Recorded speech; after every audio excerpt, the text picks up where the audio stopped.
Assalamualaikum warahmatullahi wabarakatuh. Perkenalkan, saya Lala Dinda Pratiwi, NPM 19012010097, mahasiswa dari Universitas Pembangunan Nasional Veteran Jawa Timur. Video ini dibuat untuk menyelesaikan salah satu ujian akhir semester ganjil mata kuliah Aplikasi Manajemen Terpadu kelas E dengan dosen pengampu Ibu Mentari Clara Dewanti SEMM. Pada kesempatan kali ini saya akan menyelesaikan studi kasus PT Bulan Sabit. Berikut studi kasusnya. 3 bulan yang lalu, PT Bulan Sabit bergerak di bidang industri makanan dan minuman telah melakukan ekspansi bisnis ke 3 pulau besar di Indonesia, yaitu Sumatera, Kalimantan, dan Sulawesi. Masing-masing cabang dipimpin oleh seorang general manager. Masing-masing general manager dari kantor cabang tersebut diminta untuk memenuhi laporan perkembangan yang terjadi selama 3 bulan sejak perusahaan cabang tersebut berdiri. Nah, di sini posisikan diri saudara sebagai general manager yang telah memimpin perusahaan cabang selama 3 bulan terakhir. Dan buatlah serta berilah penjelasan mengenai 5 tahapan fungsi manajemen manufaktur, manajemen persediaan minimal 20 barang, siklus atau proses penjualan dengan transaksi tunai dan kredit, pencatatan laporan keuangan perusahaan atas transaksi yang telah dilakukan, di poin 1-3. Di sini saya akan bertindak sebagai salah satu general manager di salah satu cabang PT Bulan Sabit, yaitu di Kalimantan. Dalam menyelesaikan studi kasus ini, saya menggunakan web Odoo dan aplikasi buku kas. Yang pertama yaitu 5 tahapan fungsi manajemen manufaktur. Di antaranya adalah menentukan produk yang akan dibuat, selanjutnya melakukan list bahan baku, berikutnya memesan bahan baku yang diperlukan, dilanjutkan dengan mendata dalam inventory bahan baku yang dipesan, dan diakhiri dengan pemantauan stok.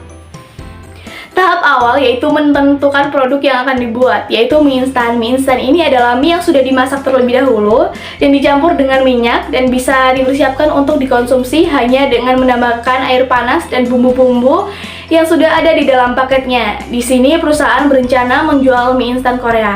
Tahap selanjutnya yaitu list bahan baku, diantaranya adalah tepung terigu, minyak goreng, dan telur.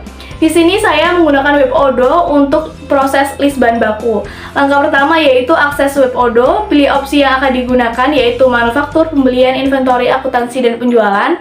Selanjutnya login dan isikan data yang diminta. Kalian akan diminta untuk verifikasi melalui email tersebut.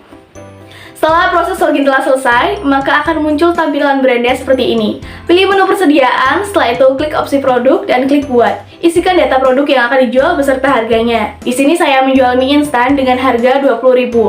Selain itu, juga dengan menginput bahan baku yang akan digunakan. Setelah semua persediaan terinput, maka tampilannya akan seperti pada gambar di samping. Tahap selanjutnya yaitu memesan bahan baku yang akan digunakan. Pilih menu pembelian pada Odoo dan klik buat, isikan data pemasok dan input bahan baku yang akan dibeli beserta harga dan jumlahnya. Tepung terigu 20 kg dengan harga 10.000 per kilo, minyak goreng 5 liter dengan seharga 30.000 per liter, dan telur seharga 20.000 per kilo. Setelah semuanya terinput dan proses pembelian telah dilakukan, maka tampilannya akan seperti pada gambar di atas. Dan total pembelian yang saya lakukan sebanyak Rp550.000.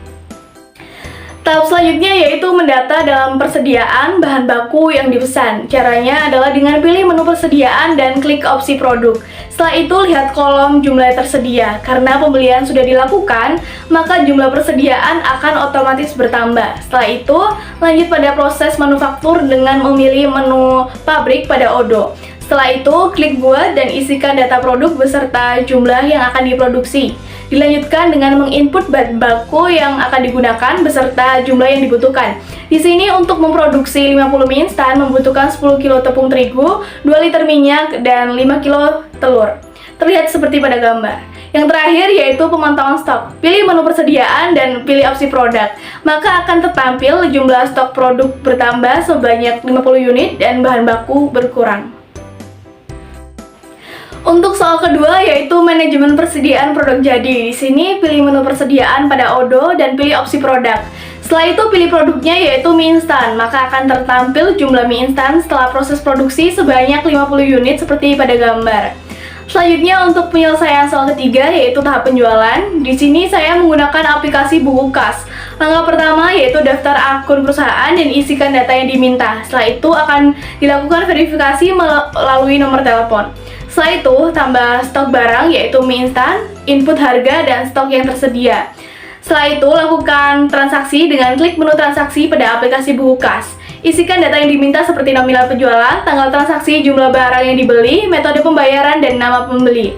Seperti gambar di samping merupakan contoh pembeli dengan transaksi tunai sebesar Rp200.000 atas nama CV Berkajaya dibuktikan dengan faktur lunas seperti pada gambar.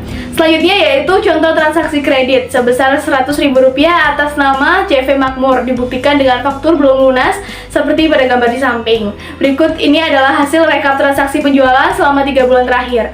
Perusahaan melakukan 6 kali transaksi penjualan, 3 diantaranya membayar secara tunai dan 3 yang lain membayar secara kredit. Berikut hasil rekap utang diantaranya atas nama Toko Karunia, Tuan Heriko CV Makmur. Untuk soal keempat yaitu laporan keuangan, caranya adalah dengan pilih menu laporan keuangan pada aplikasi buku kas. Dan terdapat opsi laporan untuk dapat diunduh seperti pada gambar di samping.